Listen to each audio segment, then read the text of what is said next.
Good morning students. बच्चों, आज हम हिंदी विषय में आपकी पाठ्य पुस्तक गुलमोहर में पाठ 3 सरफरोशी की तमन्ना पढ़ें। बच्चों, इस पाठ को पढ़ाने से पहले मैं आपको इसके विषय में थोड़ा बता देती हूँ, इसका सारांश बता देती हूँ, जिससे कि आपको यह पाठ पढ़ने में सरलता रहेगी, आसानी रहेगी। तो बच्चों, यह पाठ एक एकांकी है। एकांकी का मतलब क्या होता है? एकांकी क्या होता है? एकांकी बच्चों जैसे नाटक होता है ना, प्ले होता है, इंग्लिश में बोलेंगे प्ले, नाटक, तो उसी का एक छोटा रूप होता है। नाटक में तो संपूर्ण जीवन की या बड़े बड़े विस्तार से कोई घटना बताई जाती है ना। लेकिन एकांकी में जीवन के किसी एक पहलू या कोई घटना, कोई छोटी सी घटना या कोई जीवन का एक अंग एकांकी में बताया जाता है। एकांकी होता पर नाटक का ही छोटा रूप है। नाटक यानी कि प्ले। एकांकी जीवन के एक हिस्से के ऊपर लिख दिया जाता है, कोई महत्वपूर्ण हिस्सा हो तो ये एक एकांकी है। और इसमें किसके बारे में बताया गया है? बच्चों, जब हमारा भारत आज़ाद नहीं था, हमें फ्रीडम नहीं मिला था, तो अनेकों क्रांतिकारी, अनेकों स्वतंत्रता सेनानियों ने इस हमारे देश को आज़ाद कराने के लिए, स्वतंत्र कराने के लिए अपने जीवन का बलिदान दे दिया था। तो उनमें से कुछ जो हैं उन्हें तो हम बहुत अच्छी तरह से जानते हैं, जैसे भगत सिंह हुए, चंद्रशेखर आज़ाद हुए, है ना, राम प्रसाद बिस्मिल हुए, और जिन्होंने क्रांति ना करके बड़े पीसफुल तरीके से, अहिंसात्मक तरीके से, है ना, शांतिपूर्वक स्वतंत्रता प्राप्त करनी चाहिए, वो थे महात्मा गांधी, जवाहरलाल नेहरू, है ना, और मदन मोहन मालवीय जी। इस तरह के अनेक व्यक्ति जो हुए, महान व्यक्ति हुए, तो उन्हें तो हम जानते हैं, पर कुछ को हम नहीं जानते। केवल थोड़े से लोगों के ही प्रयास करने से ही हमें आज़ादी नहीं मिली है, स्वतंत्रता नहीं मिली है। इसमें न जाने कितने लोगों ने अपना सहयोग दिया, तब जाके हम स्वतंत्र हुए।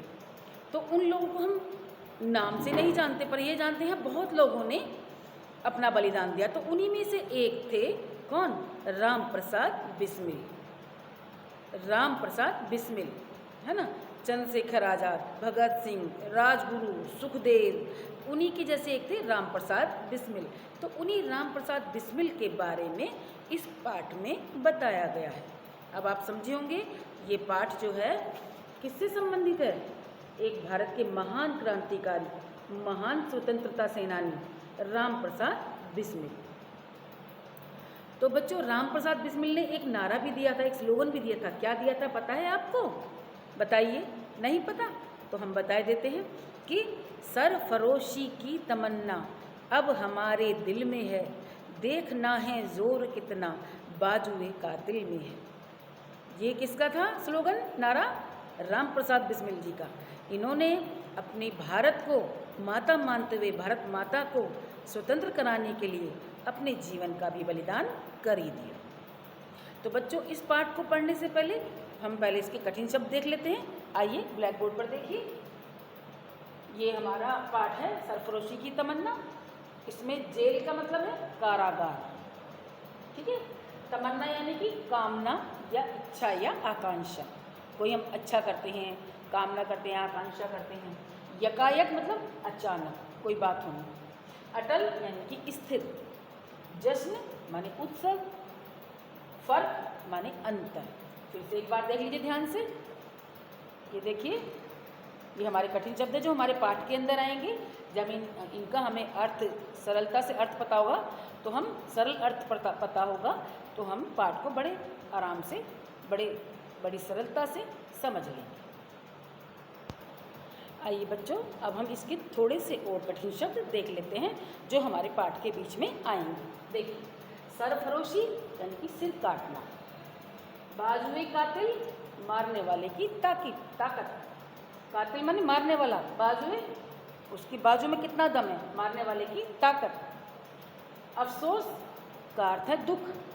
चंगुल का अर्थ है पकड़, और अड़िग का अर्थ है ना हिलने वाला। तो ये सरफरोशी की तमन्ना, यानी कि अपना सिर बलिदान करने की इच्छा है हमारी। तमन्ना माने इच्छा, पहले पढ़ा था अभी हमने। तो सिर बलिदान, अपने आप को बलिदान करने की इच्छा है, सरफरोशी की तमन्ना अब हमारे दिल में है ना। अपना सिर बलिदान करने के लिए, अपनी भारत माता के लिए अपना सिर बलिदान करने की इच्छा हमारे दिल में है। और देखना है जोर कितना बाजुए का दिल में है, यानी कि मारने वाले की, हत्यारे की बाजुओं में कितनी ताकत है, ये अब हम देखेंगे कि वो हमें डरा पाते हैं या नहीं। डरा पाए थे क्या बच्चों अंग्रेज़ हमारे इंडियंस को, भारतीयों को? बिल्कुल भी नहीं, तभी तो आज हम आज़ाद हैं।